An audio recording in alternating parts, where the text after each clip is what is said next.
अस्सलामुअलैकुम दोस्तों, क्रिकेट की ताज़ा तरीन अपडेट हासिल करने के लिए मेरे चैनल को सब्सक्राइब कर लें। माजी के इख्तलाफात, कोहली ने गंभीर की कोचिंग में खेलने से मुतल्लिक बीसीसीआई को क्या कहा।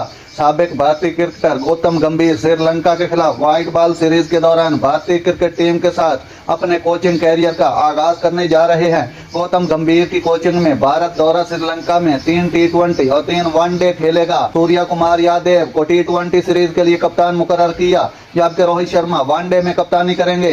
विराट कोहली जो टी20 वर्ल्ड कप जीतने के बाद इस वक्त लंदन में अपनी छुट्टियां मना रहे हैं, 3 वनडे मैचों की सीरीज के दौरान एक्शन में होंगे, क्योंकि हेड कोच गंभीर चाहते थे कि इनकी पहली सीरीज में सीनियर खिलाड़ी शिरकत करें। कोहली और गंभीर के माजी में कुछ इख्तलाफात सामने आए थे, खास तौर पर इंडियन प्रीमियर लीग 2023 के सीजन के दौरान रॉयल चैलेंजर बेंगलुरु और लखनऊ सुपर जायंट के मैच में दोनों के दरमियान शदीद तलफ कलामी हुई थी।